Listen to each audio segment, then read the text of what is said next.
Saudi Arabia ಈ ಮೂರು ದೇಶಗಳಿಗೆ ಕರ್ನಾಟಕದ ನಂದಿನಿ ತುಪ್ಪವನ್ನು ರಫ್ತು ಮಾಡ್ತಾ ಇದ್ದೀವಿ.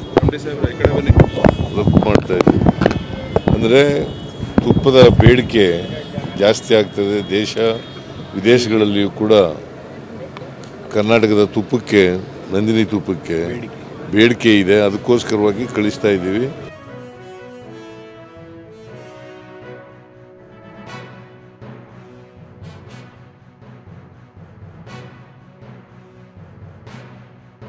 ಈಗ MLAಗಳು ಅವ್ರ ಸ್ವಾತಂತ್ರ್ಯ ಇರ್ತದೆ, ಅವ್ರು ಏನು ಅಭಿಪ್ರಾಯ ಕೊಡ್ತಾರೆ ಅದನ್ನು ನೋಡೋಣ. ಜನ ultimately high command has to take a decision.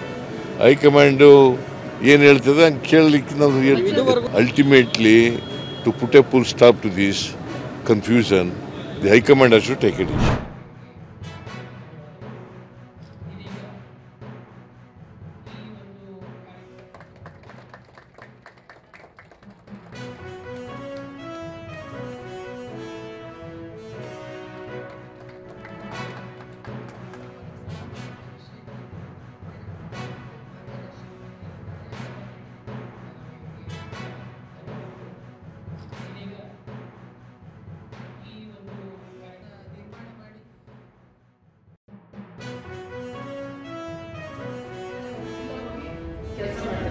ಅವರೆಲ್ಲೂ ಕೂಡ ನಮ್ಮ ಊರುಗಳಲ್ಲಿ ಅವರಿಗೆ ಗೊತ್ತಿರುವ ವಿದ್ಯೆಗಳನ್ನ ಬಳಸಿಕೊಂಡು ಸಣ್ಣ ಅಥವಾ ಮಧ್ಯಮ ಕೈಗಾರಿಕೆಗಳನ್ನ ಸ್ಥಾಪನೆ ಮಾಡಿದ್ರೆ ಸ್ಥಳೀಯರಿಗೆ ಉದ್ಯೋಗಾವಕಾಶ ಆಯಿತು, ಅವರ ಒಂದು ಅಭಿವೃದ್ಧಿ ಆಯಿತು.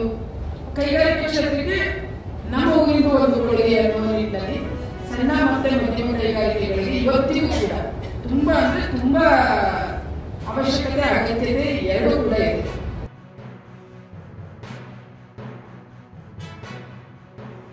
Continuously upgrade its capabilities. This is where government initiatives like zero defect, zero effect, JAG and lean manufacturing under the RAM, rising and accelerating MSME's productivity scheme become powerful tools. ನಾವು ಕೈಗಾರಿಕಾ ಇಲಾಖೆಯವರು ಎಲ್ಲಾ ರೀತಿಯ ಸವಲತ್ತುಗಳನ್ನ ಕೊಡ್ತಾ ಇದ್ದೀವಿ. ಉದ್ಯಮ ಮಾಡುವವರಿಗೆ ಉತ್ತೇಜನಗಳನ್ನು ಕೊಡ್ತೀವಿ. ಸ್ವ ಉದ್ಯೋಗ ಮಾಡುವಂತವರಿಗೆ ಅಟ್ರಾಕ್ಟಿವ್ ಆಗಿ ಕೇಂದ್ರ ಸರ್ಕಾರದ PMAGP ಸ್ಕೀಮ್ ಇದೆ. ಅಂತ ಎಲ್ಲ ಸ್ಕೀಮ್ಗಳಲ್ಲಿ ಸ್ಟಾರ್ಟ್ ಅಪ್ ಮಾಡುವಂತವರಿಗೆ ನಾವು ಉತ್ತೇಜನಗಳನ್ನ ಕೊಡ್ತಾ ಇದ್ದೀವಿ.